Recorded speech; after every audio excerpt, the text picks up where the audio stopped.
Observe a primeira questão de 2019. Ao longo do século XX, a demanda global de água doce dobrou a cada 20 anos. Se mantidos os padrões de consumo atuais, em 2025, cerca de 2/3 da população mundial experimentarão escassez moderada ou severa de água. É importante dizer que, apesar de mais de 70% da superfície da Terra estar coberta por água, a distribuição desse recurso é muito desigual.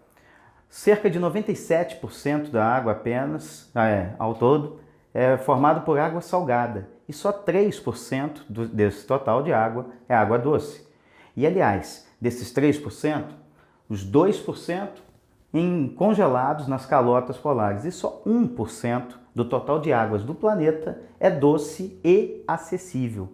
Portanto, há uma distribuição muito desigual do recurso em todo o nosso planeta. Bom, a questão aborda esse tema e, como vocês viram aqui, já está gabaritado, porque o ideal é entender um pouco dos conceitos. Acompanhe comigo. Observe, dentre as causas da escassez de água no mundo, podemos destacar: será que falta água? Bom, vamos ver. Na afirmativa 1 diz: a água doce disponível no mundo é muito inferior às necessidades de consumo atuais.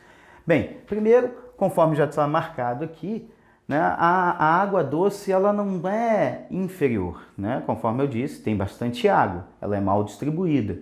O detalhe é que o consumo de água ele é bastante desigual.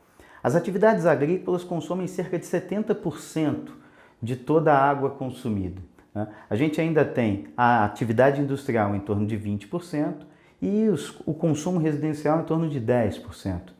Então, a demanda residencial, a demanda, né, populacional, né, ela tem sido utilizada, pressionada, especialmente pela agricultura, né? E esse consumo de água, né, ele pode buscar água em regiões mais profundas, mais distantes. O problema não é a falta de água, mas a qualidade da água com a qual nós consumimos. Então, observe na afirmativa 2. Além de recursos hídricos apresentarem uma distribuição geográfica muito desigual, os países mais pobres carecem de sistemas adequados de fornecimento e tratamento de água. Daí é o que a gente chama de escassez econômica de água.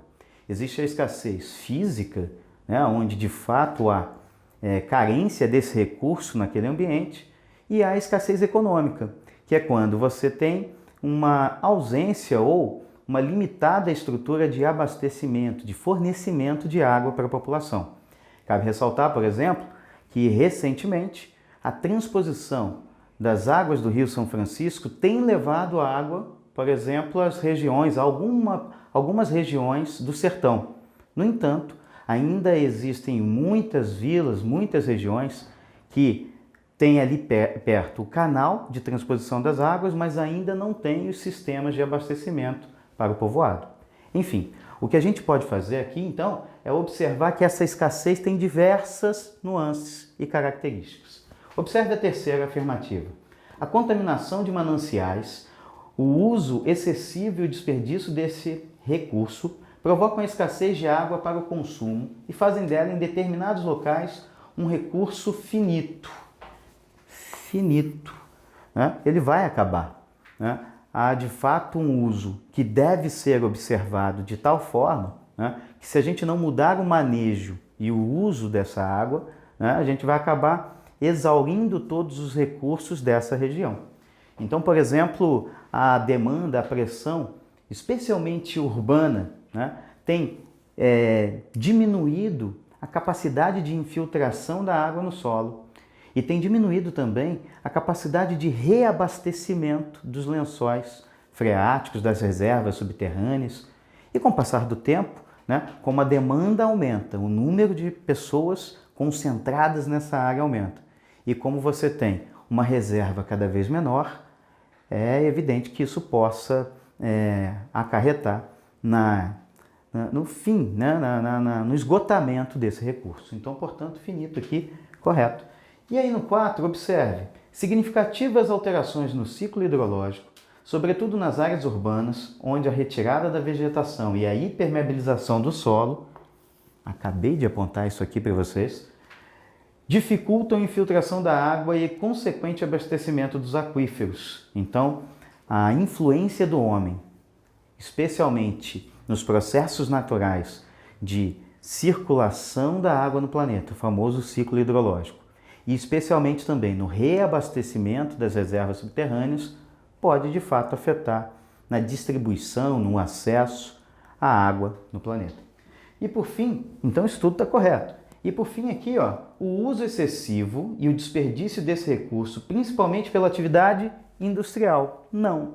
Eu falei aqui no início que a atividade que mais consome esse recurso é de fato a atividade agrícola, né? Especialmente quando se faz o uso de processos de irrigação inadequados, né? Aquele sistema de aspersão, jogando água o tempo todo. Então você tem aí sistemas que de fato podem ser melhorados, aprimorados, e assim a gente usar um pouco menos de água, de forma mais racional, fazer um uso aí mais econômico. Enfim, conforme nós vimos então, as alternativas 1 e 5 apresentam dois problemas e por isso a alternativa correta, as afirmativas que apontam 2, 3 e 4. Ok? Vamos ver a próxima questão?